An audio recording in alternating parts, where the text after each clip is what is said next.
السلام علیکم ویورز، بسم اللہ الرحمن الرحیم۔ دہم جماعت کی گرامر میں سے ہم مضمون پڑھ رہے ہیں زم زم۔ ہیڈنگز کے ساتھ ہم اسے پڑھیں گے، لکھیں گے۔ سب سے پہلی ہیڈنگ، میٹھے اور ٹھنڈے پانی کا چشمہ۔ جب حضرت اسماعیل علیہ السلام پیاس کی شدت سے صحرا میں ایڑیاں رگڑ رہے تھے تو حکم الہی سے اس ریرانے سے میٹھے اور ٹھنڈے پانی کا ایک چشمہ پھوٹا۔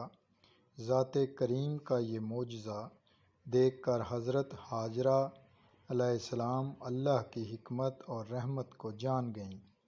آپ علیہ السلام نے اس خیال سے کہ چشمے کا پانی ضائع نہ ہو، بہتے ہوئے پانی کو روکنے کے لیے کہا زم زم۔ آپ علیہ السلام کے یہ الفاظ بولنے سے فوراً بہتا ہوا پانی رک گیا اور جہاں سے وہ چشمہ پھوٹا تھا وہیں ابلتا رہا۔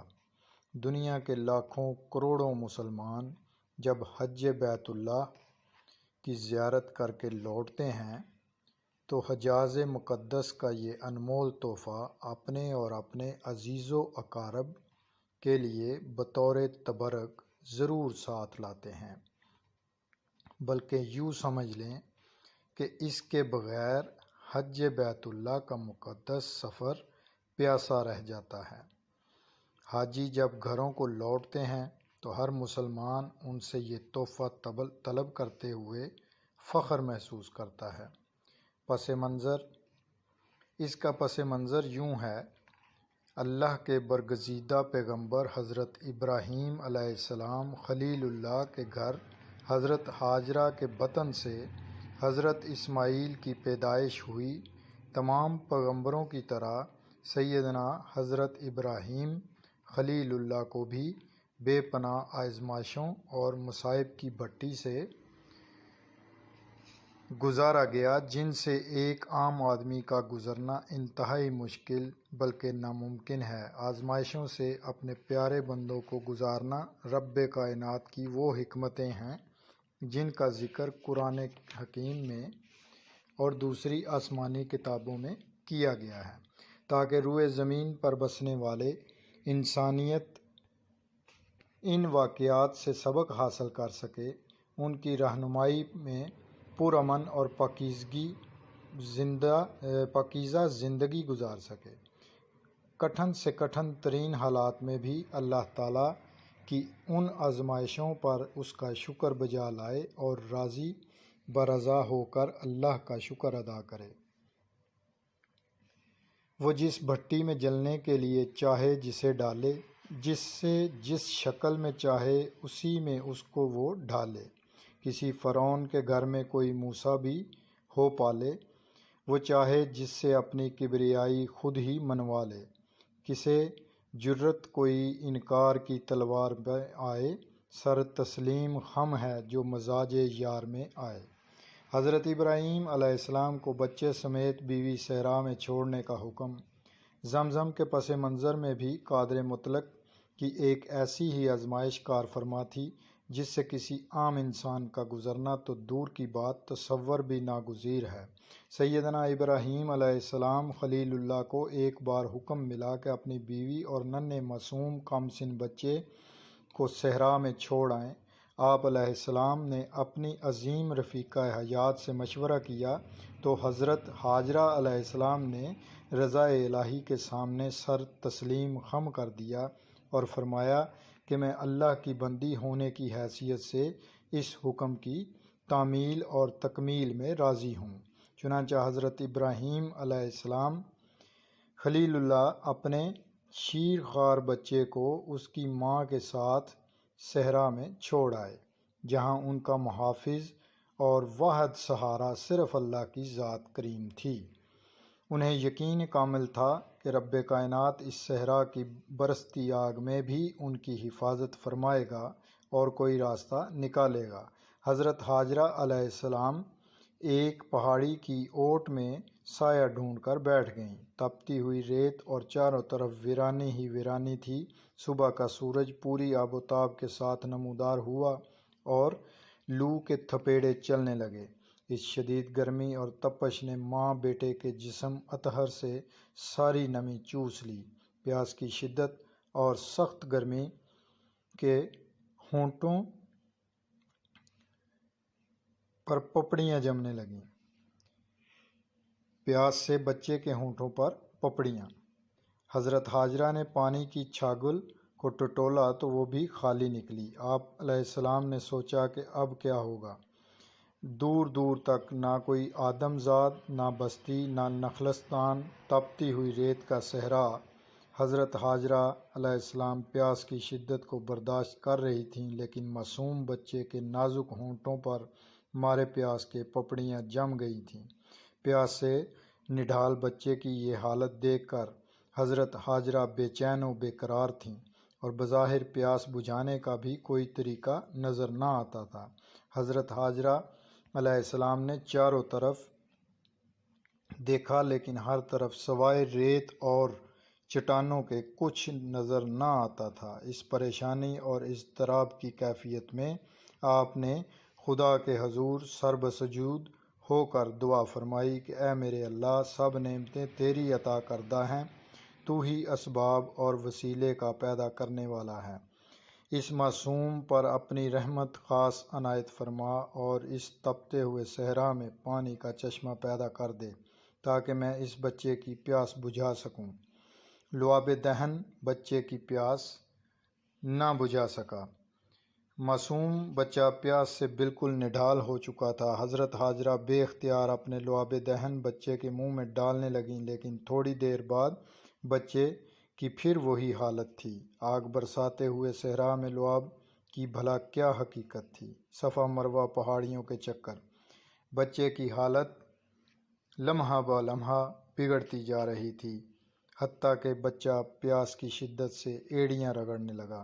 حضرت حاجرہ سے بچے کی یہ کیفیت دیکھی نہ گئی، اور آپ بچے کو زمین پر لٹا کر بے چینی کے عالم میں ایک پہاڑی پر جا چڑھیں۔ اس پہاڑی کا نام مروہ تھا۔ کافی تلاش کے بعد وہاں پانی کا نام و نشان تک نہ ملا۔ دیوانہ وار صفا نامی دوسری پہاڑی کی طرف لپکیں، لیکن وہاں بھی پانی کہیں نظر نہ آیا۔ اس بے قراری کے عالم میں کبھی صفا کا رخ کرتیں اور کبھی مروہ کی جانب دوڑتیں، لیکن اس دوران بچے کی حفاظت کا خیال بھی دامن گیر تھا کہ کوئی صحرائی جانور بچے کو نقصان نہ پہنچا دے۔ اسی طرح آپ صفا مروہ کے 6 چکر پورے کر چکیں، لیکن ہر بار ناکامی کا سامنا کرنا پڑا، مگر آپ رحمت الہی سے مایوس نہ ہوئیں۔ آپ کو یقین کامل تھا کہ اللہ رب العزت مسبب الاسباب ہے، وہ غیب سے کوئی نہ کوئی ذریعہ ضرور پیدا فرمائے گا۔ اسی امید پر جب آپ علیہ السلام صفا مروہ کا 7واں چکر لگا کر لوٹیں تو رحمت الہی کا عجیب و غریب منظر دیکھ کر حیران رہ گئیں۔ جس جگہ کثرت پیاس سے مضطرب بچہ زمین پر ایڑیاں رگڑ رہا تھا، وہاں سے ٹھنڈے اور میٹھے پانی کا چشمہ ابل رہا تھا۔ یہ معجزہ دیکھ کر حضرت حاجرہ فوراً سجدے میں گر گئیں، اللہ تعالیٰ کا لاکھ لاکھ شکر ادا کیا۔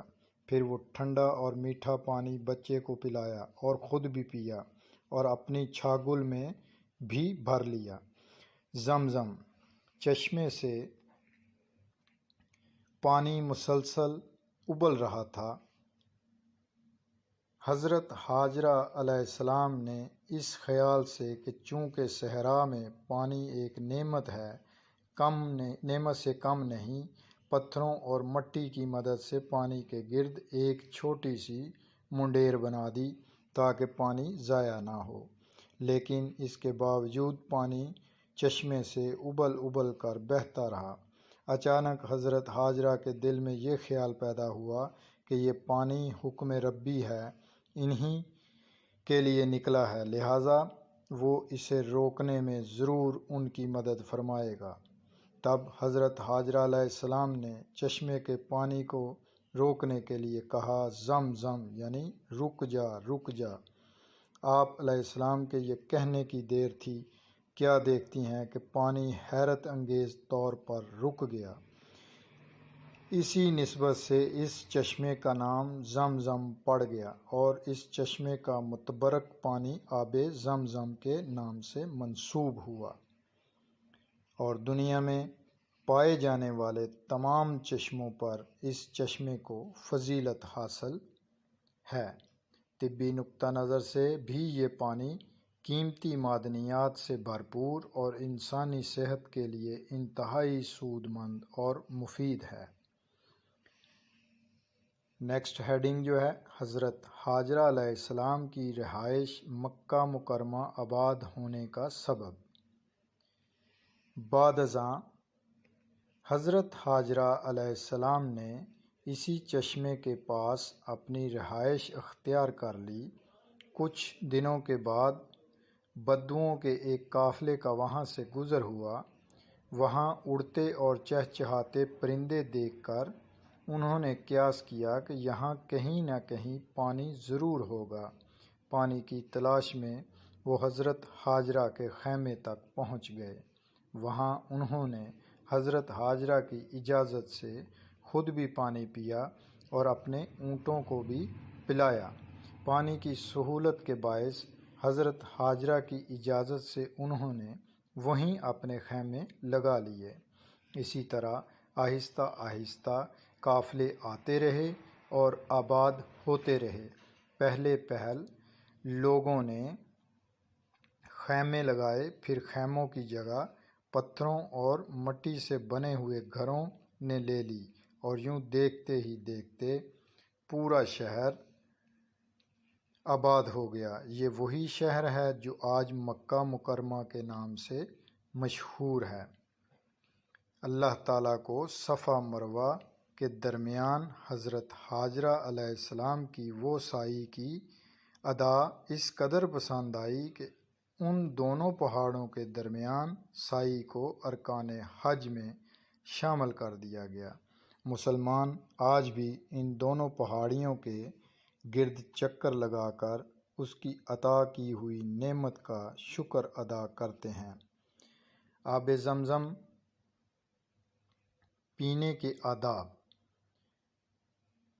ہر کھانے پینے کی چیز کے لیے اسلام میں احکامات جاری ہوئے، اس کے آداب بتائے گئے۔ اسی طرح سے آب زمزم کا پانی پینے کے لیے خصوصی آداب جو ہیں وہ بھی بتائے گئے۔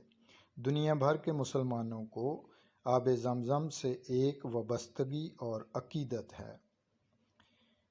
اس پانی کو پینے کے آداب میں یہ بات شامل ہے کہ کھڑے ہو کر بسم اللہ پڑھ کر قبلہ کی طرف منہ کر کے یہ پانی پیا جائے۔ بالکل دیکھیں جیسے ہمیں پانی پینے کا حکم ہے کہ 3 سانس میں ہمیں پانی پینا ہے اور بسم اللہ پڑھ کے پانی پینا ہے اور بیٹھ کر پانی پینا ہے۔ اب آب زمزم کے لیے حکم مختلف ہو گیا، اسے چینج کر دیا گیا۔ اس میں بھی اللہ تعالیٰ کی حکمت ہے کہ آب زمزم کا پانی جو ہے وہ مسلمانوں کو حکم ہوا کہ اس کے آداب یہ ہیں کہ اسے آپ کھڑے ہو کر اور بسم اللہ پڑھ کے اور قبلے کی طرف منہ کر کے پئیں۔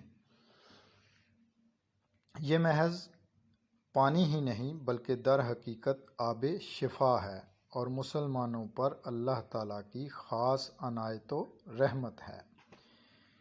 آب زمزم کے بارے میں اس مضمون کو پڑھنے کے بعد بہت سے ایسے اسٹوڈنٹس جو اس معلومات سے آگاہ نہیں تھے وہ پوری طرح سے آگاہی حاصل کر چکے ہیں کہ زمزم اس کا نام کیوں ہوا اور اس کا وجود کیسے ہوا۔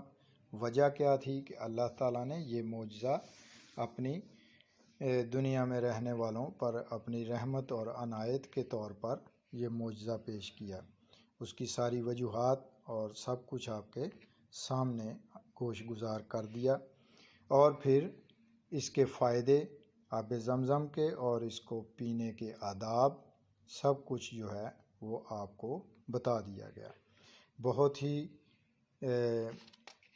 نالج فل یعنی علم والی باتیں تھیں اس میں جو کہ آپ جان چکے ہیں، اور یہ مضمون جو ہے 10th کلاس کے اکثر بورڈ کے امتحانات میں یہ شامل کیا جاتا ہے۔ پیچھے کافی بورڈ کے امتحانات میں یہ شامل رہا ہے، اس لیے اس کو ذہن نشین کریں۔